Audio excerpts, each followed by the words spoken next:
तो दोस्तों अभी हम लोग बेलम केव्स के मुख्य द्वार के सामने हैं। यहीं से होकर हमको बेलम केव्स की ओर जाना होता है और मुख्य द्वार से बेलम केव्स लगभग 1 किलोमीटर दूरी पर है। तो चलिए अब हम चलते हैं बेलम केव्स की ओर। ये बेलम केव्स का मेन गेट है। मेन गेट से बेलम गुफाएं लगभग 1 किलोमीटर दूरी पर हैं। मेन गेट से अंदर आते ही एक बड़ा सा मैदान देखने मिलता है। आंध्र प्रदेश सरकार ने बेलम केव्स तक जाने के लिए पक्की सीमेंटेड रोड बनाई है। तो दोस्तों बेलम केव्स में अमरावती की तरह ही एक गौतम बुद्ध की प्रतिमा स्थापित है। ये प्रतिमा योग मुद्रा में है। तो चलिए अब हम आपको ये प्रतिमा भी दिखाते हैं।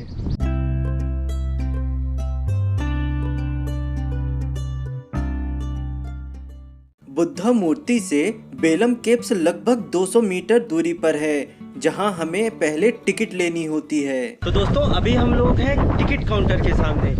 यहाँ से 70 रुपए की टिकट लेने के बाद ही आप केव्स के अंदर जा सकते हैं। तो चलिए अब हम यहाँ से टिकट लेते हैं और फिर केव्स के अंदर चलते हैं। टिकट काउंटर के पीछे की ओर ही बेलम केव्स हैं। ऊपर से देखने पर तो पूरी समतल जमीन दिखाई देती है, लेकिन 20 मीटर नीचे खतरनाक गुफाएं हैं। सबसे पहले टिकट चेकर को टिकट दिखाकर हम गुफाओं की ओर जाते हैं।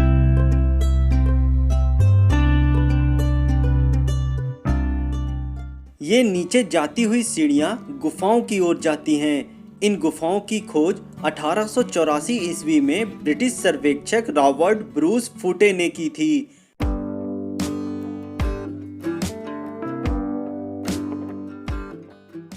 सीढ़ियों से नीचे आते ही हमें समझ आ गया था कि ये कोई मामूली गुफाएं नहीं हैं। इन गुफाओं में आने के 3 रास्ते हैं। एक सीढ़ी वाला रास्ता है जिससे अभी हम आए हैं, और 2 अन्य रास्ते हैं, परंतु उनमें सीढ़ी नहीं लगी है। बस यहाँ से हम गुफाओं में अंदर जाते हैं। ये गुफाएं लगभग 3 से 4 किलोमीटर क्षेत्रफल में फैली हुई हैं। इन गुफाओं में हर जगह 2 रास्ते दिखाई देंगे। हर गुफा में जाने के लिए और गुफा से वापस आने के लिए गाइडलाइंस गुफाओं की दीवारों पर लिखी गई हैं।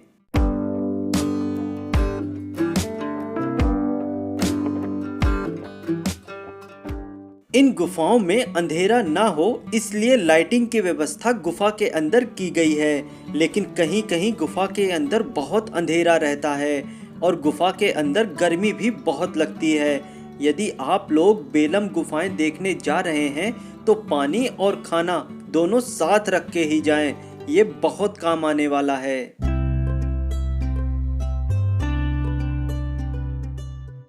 ये बेलम गुफाएं धरती की कुछ सबसे पुरानी गुफाओं में एक है और भारत की यह गुफा दूसरी सबसे बड़ी गुफा है।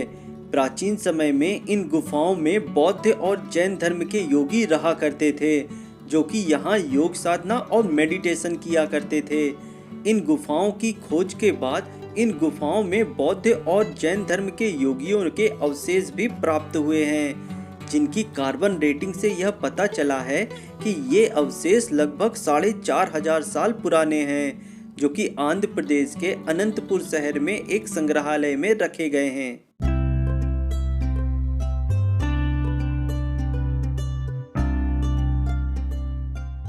इन गुफाओं में छोटे मंदिर और मंदिर के अवशेष भी प्राप्त हुए हैं। साथ ही साथ प्राचीन समय की छोटी नावें भी इन गुफाओं से मिली हैं, जिनसे यह अंदाजा लगाया जा सकता है कि प्राचीन सभ्यता कितनी विकसित थी।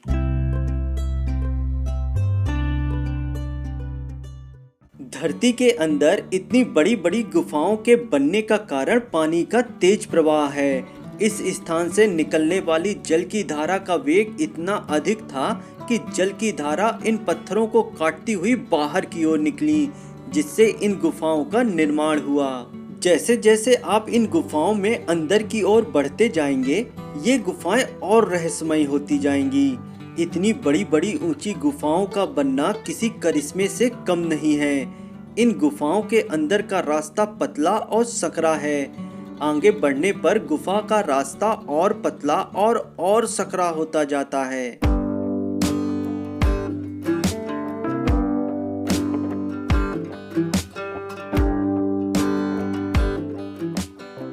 ये गुफाएं बहुत ही लंबी और गहरी हैं। यहाँ गुफाओं के अंदर थोड़ा सांस लेने में परेशानी हो सकती है, तो यदि किसी व्यक्ति को सांस से लेकर कोई दिक्कत है, कोई परेशानी है, तो वो इन गुफाओं में ज़्यादा अंदर ना जाए, क्योंकि उन्हें गुफाओं के अंदर घबराहट और उल्टी जैसी समस्या का सामना करना पड़ सकता है।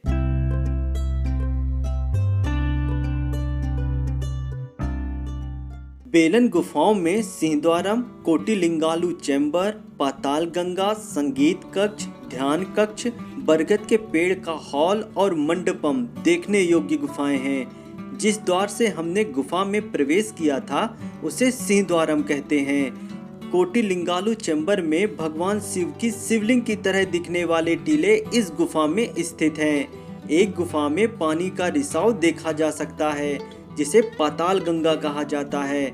इसी प्रकार संगीत कक्ष और ध्यान कक्ष वह गुफाएं हैं जहां बौद्ध और जैन भिक्षु बैठकर मेडिटेशन किया करते थे। इन गुफाओं में एक गुफा ऐसी है जिसके चारों तरफ बरगद के पेड़ की तरह दिखने वाली डिजाइन दिखाई देती हैं। छोटे छोटे पत्ते, जड़, तना पत्थर पर उभर कर सामने आते हैं, जिन्हें बरगद के पेड़ वाली गुफा कहा जाता है।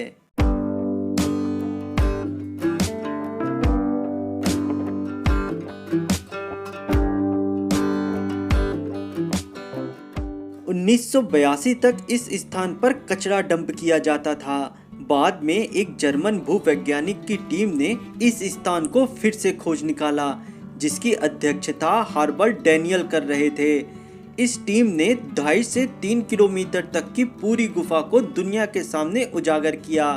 फिर 1988 ईस्वी में आंध्र प्रदेश सरकार ने इस स्थान को संरक्षित घोषित किया और करीब 75 लाख रुपए की लागत से इस स्थान का विकास किया, जो कि आज पर्यटन का मुख्य केंद्र है। लोग दूर दूर से इन गुफाओं को देखने आते हैं।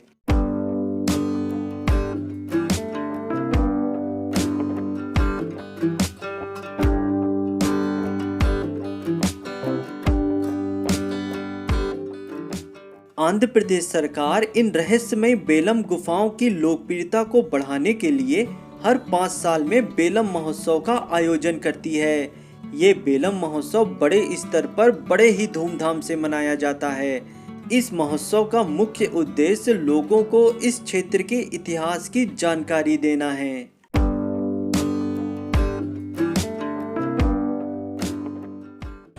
तो दोस्तों, आप लोगों ने देखा कि ये केव्स कितनी खतरनाक हैं, कितनी सकरी हैं, और इन केव्स के बनने का कारण है पानी का तेज प्रवाह। कभी यहाँ से होकर नदी बहती होगी, जिसका तेज प्रवाह के कारण इन केव्स का निर्माण हुआ है। तो दोस्तों, यदि वीडियो पसंद आया हो तो प्लीज़ वीडियो को लाइक करें, कमेंट करें, शेयर करें और हमारे चैनल को सब्सक्राइब करना ना भूलें। Thank you.